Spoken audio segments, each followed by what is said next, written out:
It's Jeff Bessa doing a special video. I made some changes to the program. They're fairly minor. A couple of them are kind of cosmetic, but I wanted to explain the changes you'll see. First of all, in the past, I had created a factor for my top to bottom sort, which was 1/3 PFDS odds, 1/3 best odds, and then 1/3 another number based on the jockey and trainer. And that number, which is not shown on the charts at all, was my top to bottom sort. I've eliminated that from my charts completely. I've been tracking it. I don't think it's the greatest factor. Everything that was going into that top to bottom sort factor is still shown on the charts, but it's no longer the sort, and it was also generating some points for my letter grade score, which I'll talk about in a second, but it's completely removed.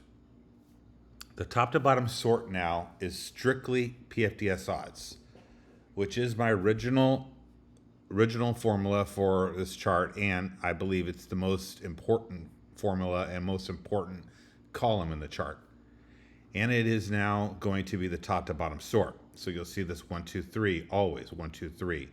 This fourth column in the rank is the PFDS odds. You'll always see it being 1, 2, 3.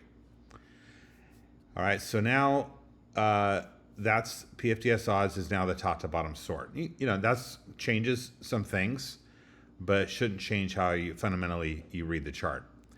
Now, there were some points allocated to the letter grades for the top to bottom sort. Those have been redistributed. I redistributed those points to best odds, energy, jockey trainer, and bristant prime power. So the point totals requiring different letter grades is unchanged. Now, what I want to explain, though, I'm going to go into a little more detail right now about these letter grades. It's basically a point exercise, and horses can get points based on these 5 ranks plus 3 other factors, which I'll talk about. Now, if you get a 3 in any of these factors, you get no letter grade points, except PFDS odds 3. That horse does get a point. But the 3s you see in the rank column for all other factors generate 0 letter grade points. So they're there for your information only. The 1s and 2s generate the 1s and 2 ranks generate letter grade points for all categories except jockey trainer and except best odds. So for energy, 1 to 2 matters, and for bristant prime power, 1 to 2 matters. Not the 3s, just the 1s and 2s. And for jockey trainer, only the 1 matters. This one here, only the 1 matters. And for best odds, only the 1 matters. You get no points for 2 and 3. So, you know, some of these 2s and 3s are all here for your information, but they're not generating any points for the letter grade. Any horse now that has a 1 in any category is guaranteed to get a letter grade. Minimum of a C, okay, possibly better. Now, there are 3 other ways to get points, and those are value greater than 0,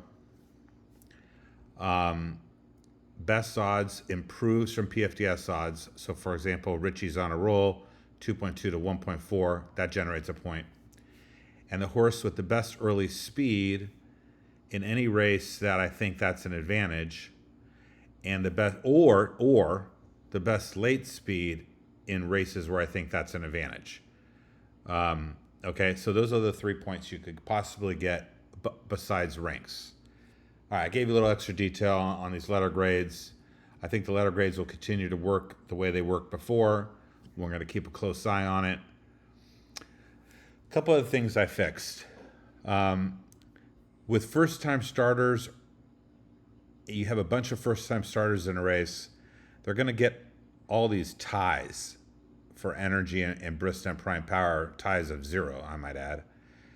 And they would show all these little numbers in here, and that might even, you know, back in the day, that might even have generated a letter grade point, depending on if it was a tie for first or second. Those ties are now eliminated. You don't see any letter grades for those ties, okay? And I think that's a cleaner look. You might get fewer horses with letter grades in those races with all those first-time starters. That doesn't mean the horses that get letter grades are any better. You can see this race made a special weight asterisk 0 is not a good race to bet on. And the horses that are getting K plus and C, like this horse down here, those are the only 2 horses to run previously. Their letter grades are slightly inflated, okay, because there's a lot less competition. There's only 2 horses that can get points in those categories. But I mean, Cravens is still a good horse to pick. These other 3 ones, Cravens had to beat every horse in the race. Best Odds, PFDS Odds, and Jockey Trainer. So, I mean, this horse still is a legit favorite. Okay, that's the second thing another thing I fixed, and then a final thing I fixed. Actually, a couple final things. So first of all, for these jump races at Colonial, they have no morning lines, and you can't bet on these races. So any race with no morning lines, this is a good change, because sometimes that happens in Middle Eastern races. If they give me the data for Middle Eastern horse races like Dubai, that occasionally happens. Or maybe I want to run my chart early for, let's say, the Kentucky Derby, but there's no morning lines out yet. I'll be able to do that, because now you'll see there's no value scores. They're blank. There's no plus horse, and there's no race score. Okay, so I've removed all that, and that removes quite a few little errors that were happening. Also, I was getting some errors on quarter horse races, especially because sometimes horses were running in races that were 100 yards, and I was creating an error in my spreadsheet. I fixed that. Those horses will not get errors anymore. There should be no more errors on quarter horse racing.